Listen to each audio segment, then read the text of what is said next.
শুভেন্দু অধিকারী, তুমি জেনে রেখে দাও, আমি যদি বাপের কাটা হই তোমাকে কোর্টে দৌড় করাবো।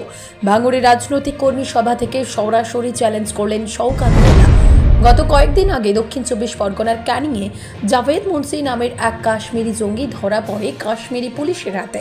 তা নিয়ে রাজ্য সহ দেশ উত্তাল। সেই সময় সাংবাদিক সম্মেলনে শুভেন্দু অধিকারী বলেছিল, এই জঙ্গি সহ একাধিক জঙ্গিদের আশ্রয়দাতা ক্যানিংয়ের শওকত মোল্লা সহ বেশ কিছু নাম। তার শীর্ষে মুখ্যমন্ত্রী মমতা বন্দ্যোপাধ্যায়, এরা আবার নাকি তৃণমূলকে ভোট দেয়। শোনার পর গর্জে উঠেছে শওকত মোল্লা। ভাঙড়ের সভা থেকে চ্যালেঞ্জ ছুঁড়ে দিলেন শুভেন্দু ও সুকান্তের দিকে। সত্য প্রমাণ করতে হবে ওদের, না হলে কোর্ট পর্যন্ত দৌড় করাবো। তার পাশাপাশি ভাঙড়ের বিধায়ক নওশাদ সিদ্দিকীকে জঙ্গি তকমা দিয়েছিল শওকত মোল্লা। সরাসরি সভা থেকে শওকত মোল্লা এমনই মন্তব্য করে বসেন। তিনি বলেন, ভাঙড়ের বিধায়ক নওশাদ সিদ্দিকী জঙ্গিদের নেতা। পাল্টা রিয়াকশন দিয়েছিলেন নওশাদ সিদ্দিকী। নওশাদ সিদ্দিকী বলেন, ও বেটাকে আমি ছাড়বো না, শওকত মোল্লাকে কোর্ট পর্যন্ত দৌড় করাবো। পাল্টা আবারও একবার ভাঙড় থেকে একই মন্তব্য করে বসলেন শওকত মোল্লা। গোটা বিষয়টা শুনেছি আমরা, শোনাবো আপনাদেরকেও। ভাঙড় থেকে ইনজামুল হকের রিপোর্ট, জাস্টিস ভয়েস। ক্যানিং থেকে একটা জঙ্গি ধরা পড়েছে। এই জঙ্গি নাকি আমি আশ্রয় দিয়েছিলাম। আমি বলছি, তোর বাপের যদি ক্ষমতা থাকে তুই আমাকে একবার প্রমাণ করে দেখা যে চুল পরিমাণ কোনো কানেকশন আমাদের সঙ্গে আছে।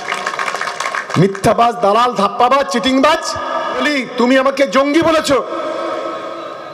শুভেন্দু অধিকারী, জেনে রেখে দাও, তোমাকে কোর্টে টেনে নিয়ে যাবো। এর নাম বাপের বেটা শওকত মোল্লা। এটা আমি আজকে তোমাকে বলে দিলাম। দুটোকেই লিগ্যাল নোটিশ পাঠাবো, একটা শুভেন্দু অধিকারী আর আরেকটা সুকান্ত মজুমদার। যদি কোর্টে যদি টেনে না নিয়ে যেতে পারি, আমার বাপের নাম না। আমি এটা পরিষ্কারভাবে আজকের এখান থেকে ঘোষণা করছি। নাকানি চপানি খাইয়ে ছাড়বো। আমি তোমাকে জঙ্গি নেতা বলেছি, তোমার খুব গায়ে জ্বালা করছে। তোমার যারা কর্মী আছে তোমার মদতে জঙ্গিপনা করেনি কেন? ভোট গণনার দিন ভাঙড়ে 23 সালে 3 জন আইএসএফ এর কর্মী খুন হলো।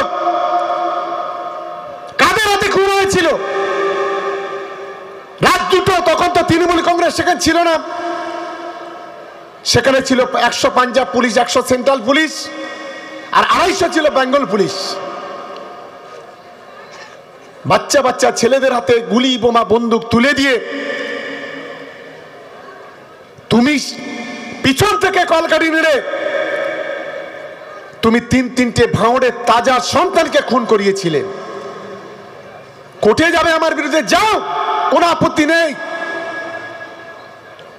আমরা কোর্টে দাঁড়িয়ে বলবো যে একজন সমাজ বিরোধী জঙ্গি যদি কেউ থাকে, তার নাম হচ্ছে নওশাদ সিদ্দিকী।